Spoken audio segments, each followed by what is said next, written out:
Communiqué. Il y a quelques semaines de cela, les services de renseignement ont intercepté plusieurs communications entre un individu et des chefs terroristes portant sur des détails des positions des forces de défense et de sécurité intérieure, des volontaires pour la défense de la patrie, ainsi que sur les opérations militaires. Après analyse technique approfondie, l'individu est identifié au nom de Bahari Abdraman et se trouve être un officier des forces armées burkinabè. Il est identifié appartenant au bataillon de justice militaire. La recherche d'informations sur lui dans son corps d'appartenance va permettre aux agents de renseignement de découvrir que l'officier est en situation d'absence irrégulière depuis quelques semaines et fait l'objet de procédures pour désertion. La surveillance des communications du lieutenant déserteur Bahari Abdraman va donner des liens supplémentaires qui vont intéresser les services de renseignement, notamment avec un officier des forces armées du nom de Compaoré Joani, un ancien sous-officier de l'armée burkinabè du nom de Zerbo Laoko, un officier en service au centre intégré des opérations du Burkina Faso, le commandant Ouedraogo Frédéric, un officier des forces armées en stage dans un pays européen, mais déserteur depuis un bout de temps et ayant rejoint Abidjan du nom de Kaboré Constantin. Le travail minutieux des services de renseignement va révéler un grand complot en préparation contre notre pays, dont le but ultime est de semer le chaos total en vue de placer le pays sous tutelle d'une organisation internationale à mesure de reprendre le contrôle dans 10 ou 20 ans selon les instigateurs. Des informations sensibles ont été passées aux terroristes en vue d'accentuer les attaques contre les forces combattantes et les civils dans le but de susciter la révolte contre les autorités.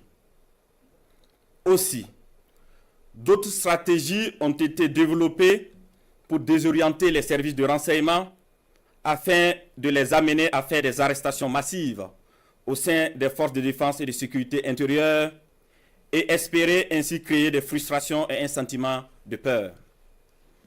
La manipulation est menée également à travers des messages diffusés pour susciter injustement certains et d'autres messages envoyés à des chefs de corps pour leur faire peur en indiquant qu'ils seront arrêtés car étant sur une soi-disant liste noire.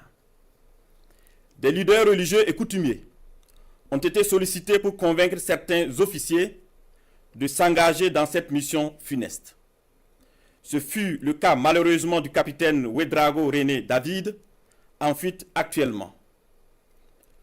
Dans le même ordre d'idées, des VDP ont été contactés pour démoraliser leurs camarades et de l'argent leur a été envoyé pour cette basse besogne.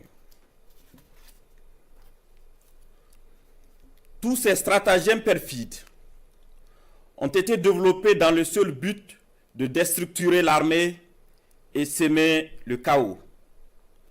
Les services de renseignement ont suivi la manœuvre qui devrait aboutir, selon le plan des comploteurs terroristes, le mercredi 16 avril 2025, à un assaut sur la présidence du Faso par un groupe de soldats recrutés par les ennemis de la nation.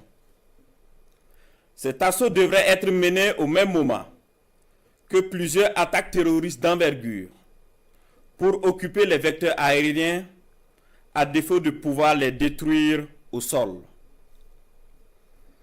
Quelques jours avant la mise en œuvre de ce projet diabolique, des VDP et soldats patriotes se sont présentés dans plusieurs services, notamment au renseignement et à la présidence du Faso, pour dénoncer le coup en préparation.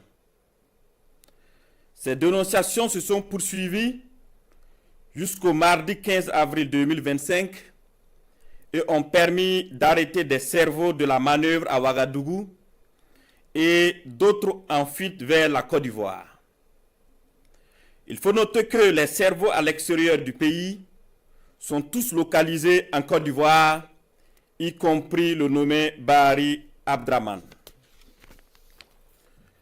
Le complot se poursuit activement depuis leur centre des opérations à Abidjan, avec pour objectif de semer le chaos au Burkina Faso avant le mois de juin.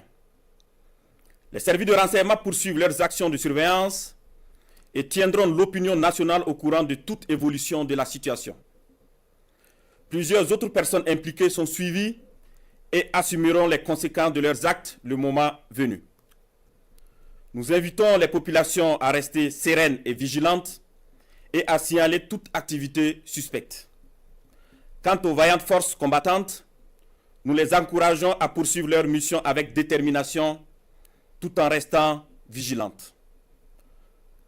La patrie ou la mort, nous vaincrons.